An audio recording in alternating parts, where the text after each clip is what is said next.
Hi everyone, my name is Dave, and welcome to Extra Credit, a video series where we take an unscripted look at topics related to local history and exploring that history.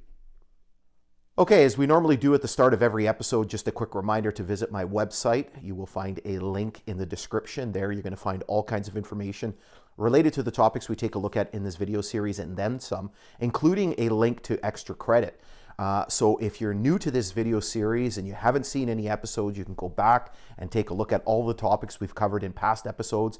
Or if you've seen Extra Credit before, you can have a look at a past episode that you may want to revisit, or maybe an episode that you haven't seen before.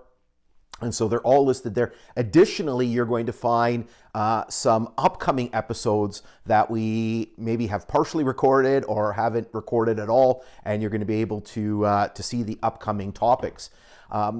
As well, just a reminder to follow me on social media. So you're going to find me on Facebook, and you're going to find me on Instagram as well. And last but not least, if you haven't already done so, please make sure that you subscribe and turn on the notifications. So there is a lot of content on this channel that drops fairly regularly, more so in the spring, the summer, and the fall, as opposed to the winter when we're out actively hiking and we're doing a lot of videos.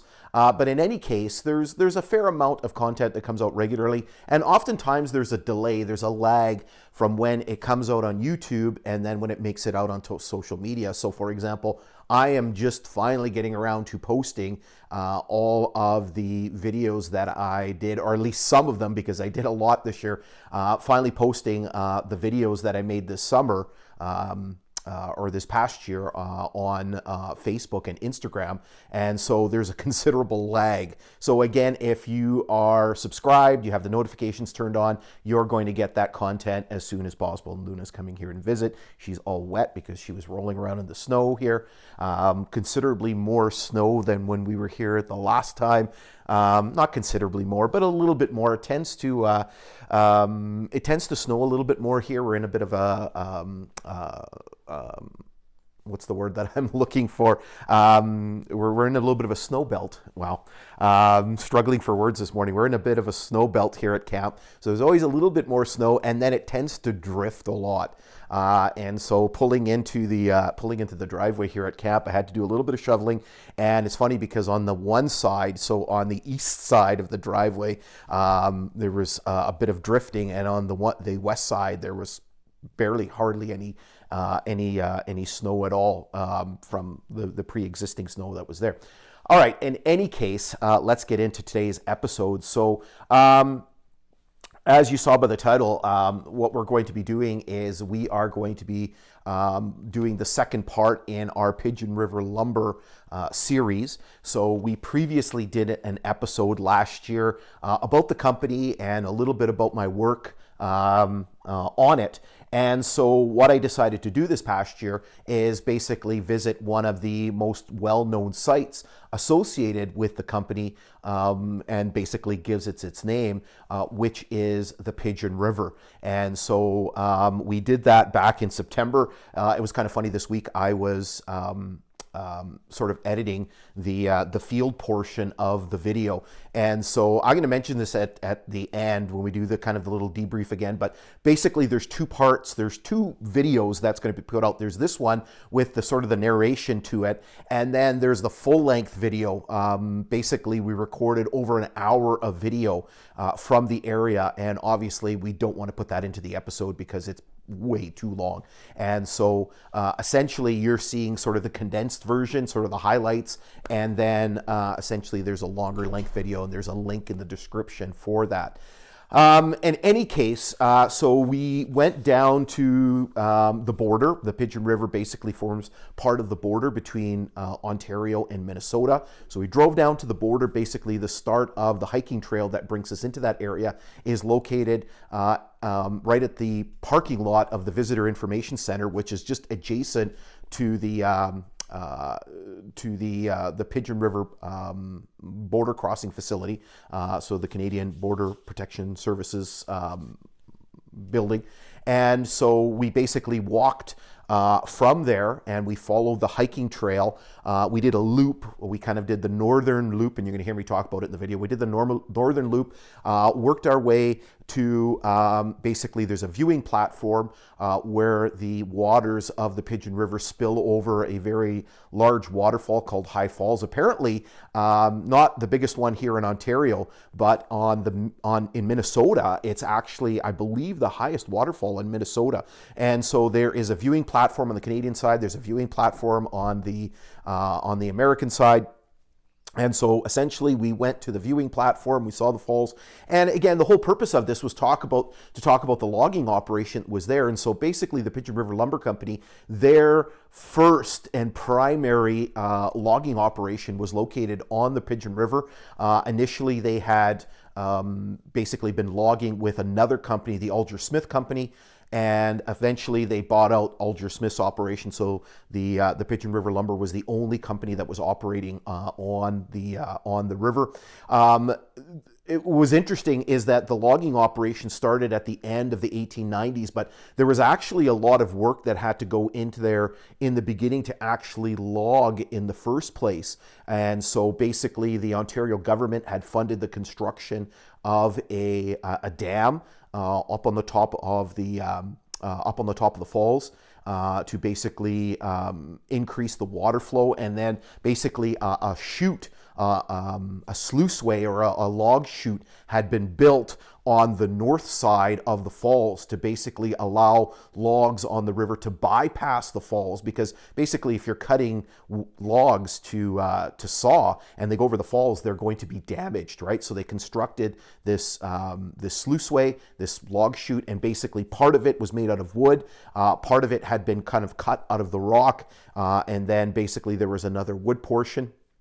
And so essentially we visited the viewing platform, we crossed over the rock part of the log chute, and then we went up to the top of the falls where the dam would have been. We basically saw the top end of the log chute, and then eventually we worked our way back and then followed the rock portion of the sluiceway, the log chute, down to basically where another wood portion would have kicked in, and then it would have emptied back into the Pigeon River. Now, I don't want to talk too much because the field portion of the video is a little bit longer. We basically had a lot of stuff to cover, and again, it was kind of hard to condense it all, and so that section is a little bit longer than it normally is. So what I'm going to do is I'm going to get you into the field portion, and then we'll come back and debrief. All right, here we go.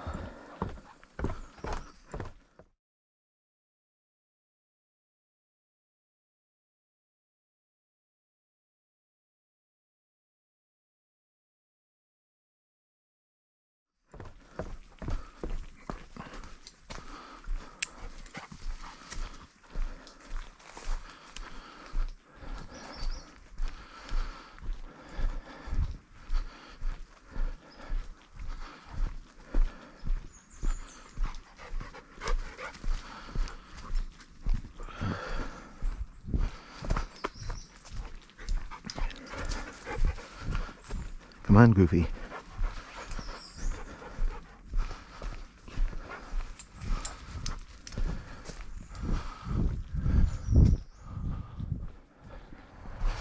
Okay, so what we have to do is we have to cross over to the highway. So we started back where the Visitor Information Center is.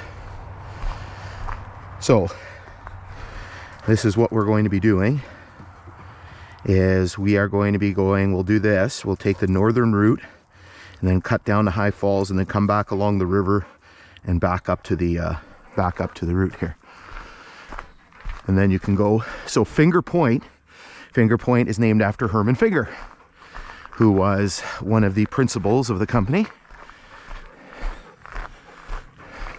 So this is how we cross under the highway. And then, ooh, we even have lights. Fancy.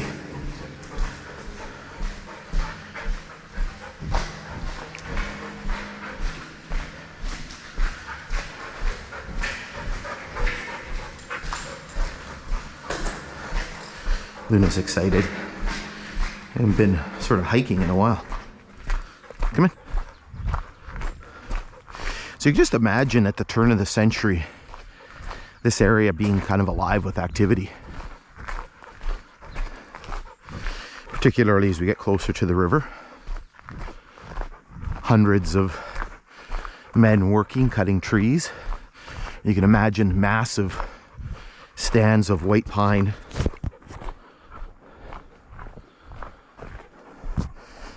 Hopefully the video's turning out okay.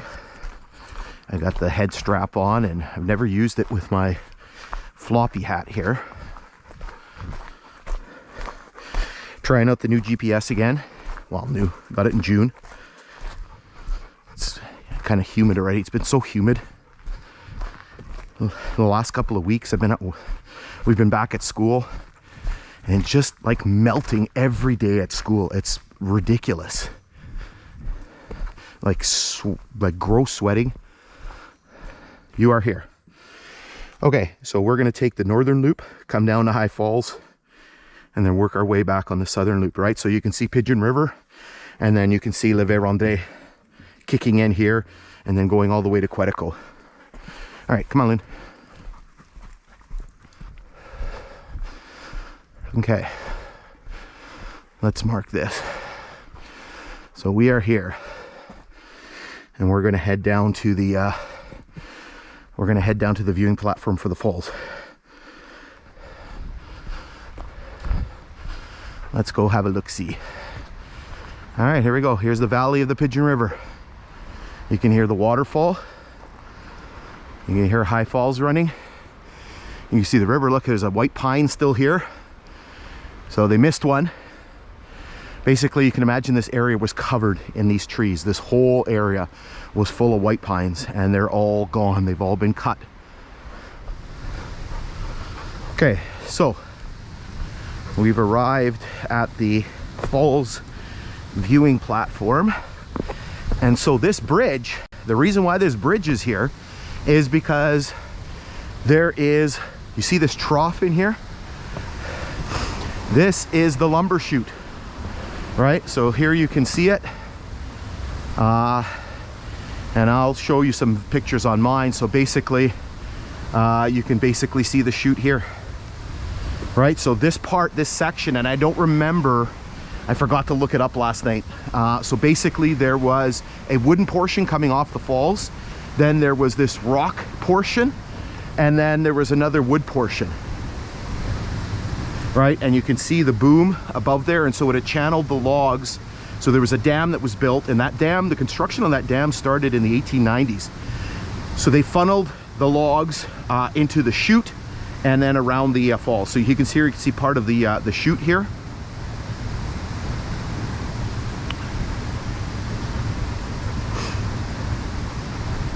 Okay, and so the Pigeon River Slide and Boom, that is, there were actually two companies, because it was an international waterway, they basically had to form two different companies. They had to form an American company and they had to form a Canadian company. And so the Pigeon River Slide and Boom was the American company, so this is incorrect. And then the Arrow River and Tributary Slide and Boom was the Canadian side, right? And so basically, those were the two companies that were used to construct these diversions. All right, so here we are. So here is the mighty Pigeon River, one of the bigger rivers in the area.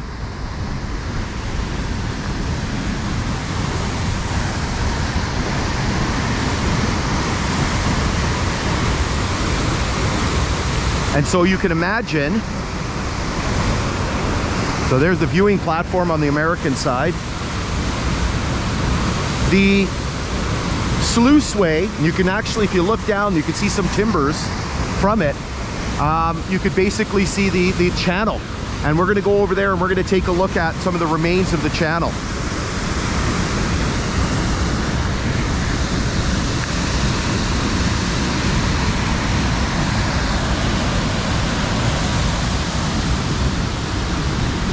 Okay, we're going to pause the video here. I need to do a battery change, and then we're going to make our way up to make our way up to the top.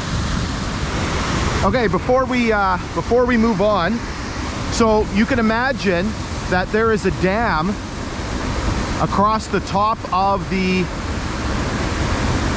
there being a dam across the top of the waterfall there. Give you a zoomed in view.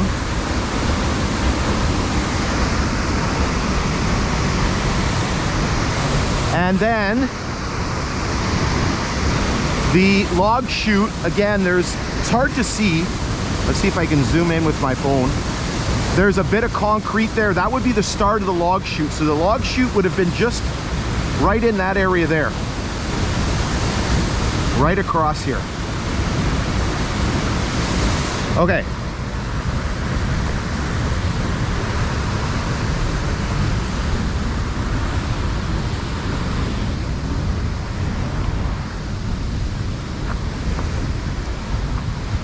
Let's head back this way.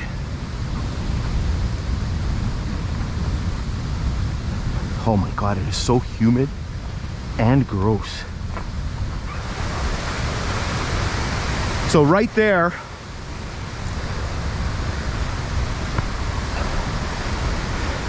is the start of the, right here is the start of the chute. Right here. So we'll work our way down there. Let me take a picture.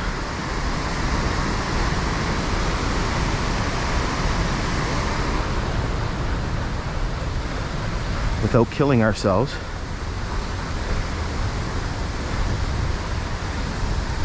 Because again, everything is wet and slippery. Right? So here you can see the remains, right? So you have metal stakes, and there you can see the top part of the support for the chute, right? So the logs would have come right through here. And you can see what they've done is they've actually used rails.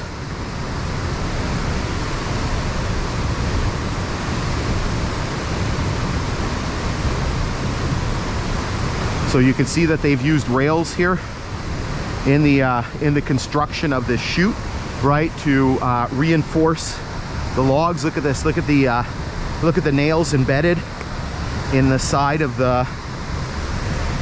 this to hook the logs into, right? Or actually, you know what? The chute is right there. There's the chute. Sorry, there's the chute, right? Because here's the channel for the chute right here. There's the channel right there. So the chute would have been, and you can see how it's angled. So they're using the wall of the waterfall here. Carefully get down there. Oops.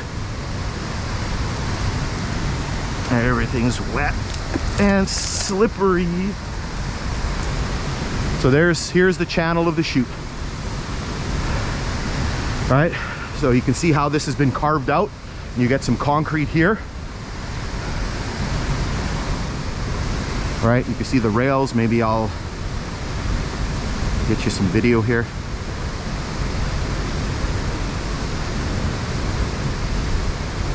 So there you can see the close-up of the rails.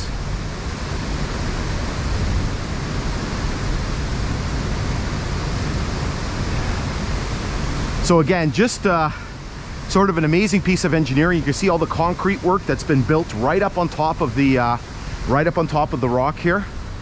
And then, oh, my glasses are all fogged up. I can't see anything. It is so humid. And so here we are on the top part of the river.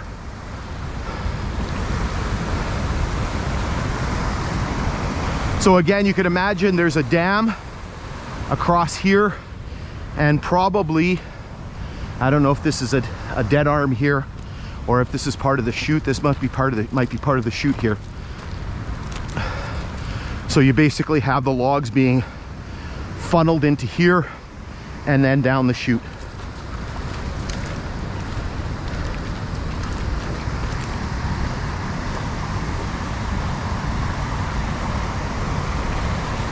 So there's the beautiful Pigeon River. You can see it's actually quite gorgeous. Maybe I'll take a picture here with the mist. And again, this is a good time of year to come because yeah, the leaves are kind of still up, so it makes it hard to see things, but certainly the water level is much lower. And again, so if you could imagine the chute, stay here, Lynn, the chute being right there, right? You could see that part of the chute and then basically cutting across right in through there. You can see some folks up on the American side.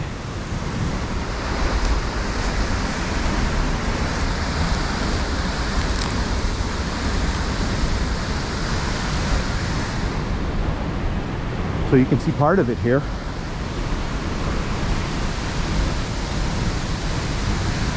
I have to take my glasses off because I can't see anything.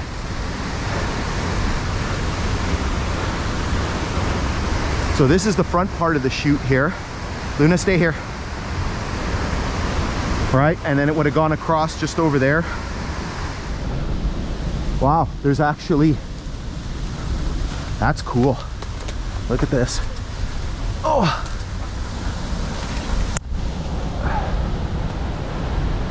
you can actually see some of the wood.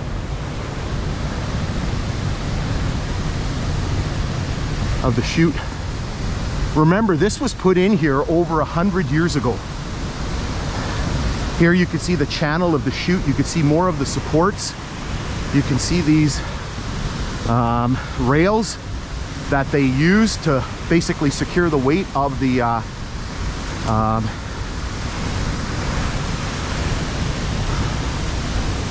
chute itself. Let's mark this. So we're going to take the southern route back. So here again, you can see the channel. There's a little bit of water in there. So you could imagine there was a constant flow of water, in this channel, basically being siphoned off from the dam. And again, you'll understand why the big reason why they would have moved the logs in the springtime is because at this time of the year there's no water, and even in the spring they had troubles, right? There were years where basically there was a lack of water in the river, and they had a hard time moving the logs, right? Because there wasn't enough flow to keep the logs moving all the way down the river, because the Pigeon River is a long river, right? They were cutting up in some years. They're cutting up further up, right? So eventually the Pigeon River starts at South Fowl Lake, right? So they were cutting up there. Eventually they were cutting even farther up at Mountain Lake, right? So they have a lot of series of places to work the logs down. They were cutting up the Arrow River watershed, and the Arrow River does flow into this river as well. So here you can see that very well-defined channel.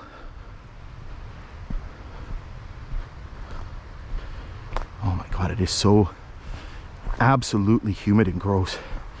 So here the channel continues, and it's going to end just up here, right? You can see it's starting to drop, because the idea is we have to get the logs back into the river. Work our way over here. We'll probably see the bottom end of the chute. Now again, we're careful because do you see how high up we are? And I don't feel like falling. So the chute would have come out just right here, and then it would have gone further down as I lean. Hopefully this tree is sturdy.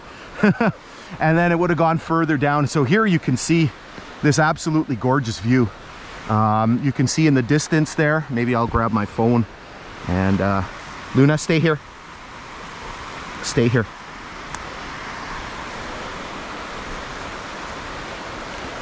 In the distance, you can see the, stay here.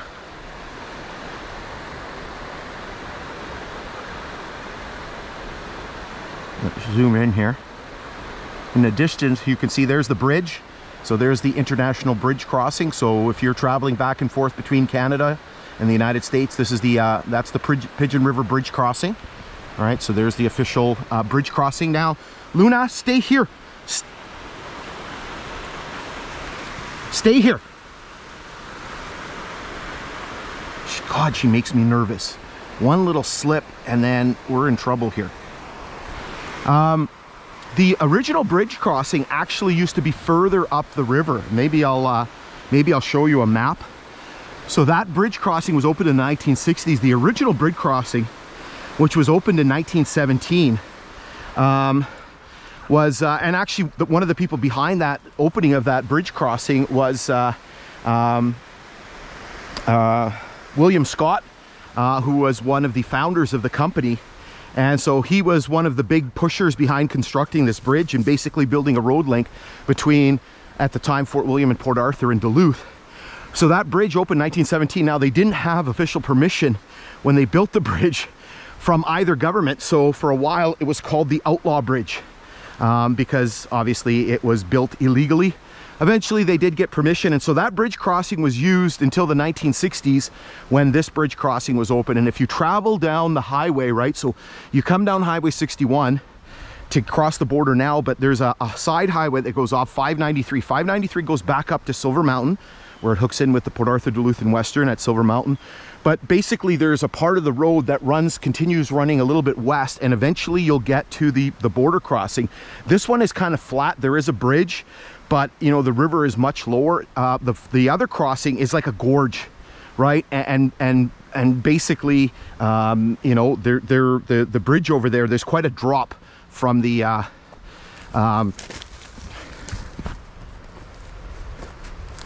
oh, I have my glasses on. I'm like, where are my glasses? There's quite a drop in that gorge, right? So from the top of where the bridge is down to the level of the river.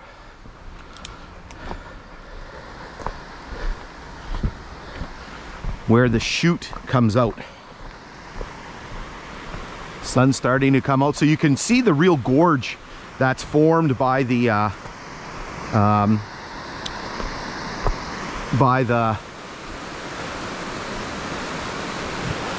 river. And so the chute would have come right through here, right? You can see the stake, right? And it would have continued down this way and then eventually dump the logs into the river, right? So again, the whole idea was to try to avoid damage to the logs, right? Because we're not making pulp, okay? We're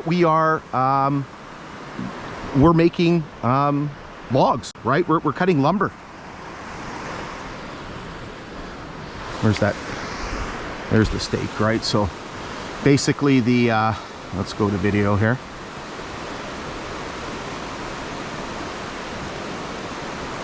So the chute would have come out right up through here, back in through this area here.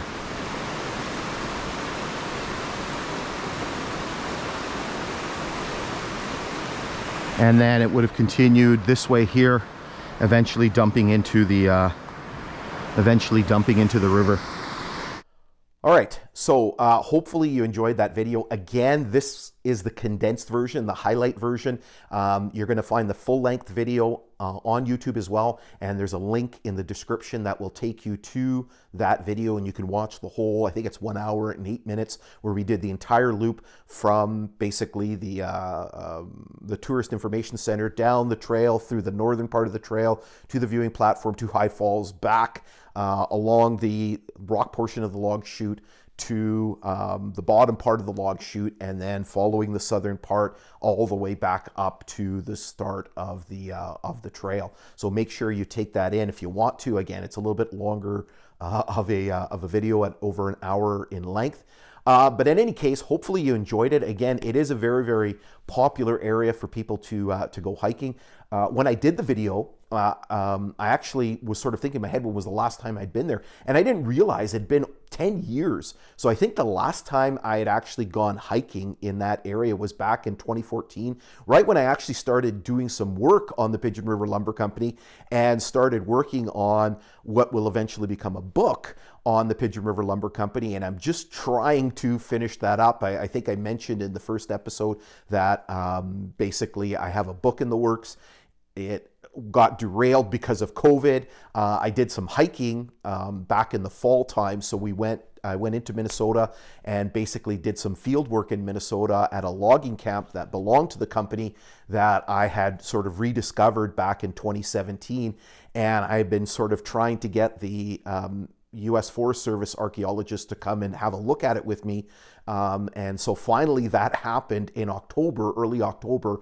And so that piece is done, so I can finish that part of the book. I'm just waiting for some information to come in from Toronto, ironically on the area that we covered in the video, which is basically the beginning of the logging operation along the Pigeon River and looking at some timber licenses and things like that. I need just a little bit more information to kind of finish up some of the early chapters of the book, and then hopefully the Thunder Bay Museum Historical Society will publish the book. I know they've been sort of waiting to have a look at the completed manuscript, and hopefully I can get to them soon, and then we can sort of get the ball rolling on the book, and hopefully there'll be more information out there. Okay, in any case, like I said, it was a very, very long episode. But you know, and I don't want to drag this out too long. I don't want to make the video too long. In any case, we have yet more episodes coming up. I'm going to be back out at camp probably in a couple of weeks here. So this is kind of towards the tail end of January here. We're going to be back in February to film March's episode. And then, so we'll have that ready to go again. Take a look at on my website on that section on Extra Credit. You're going to find all of the upcoming episodes.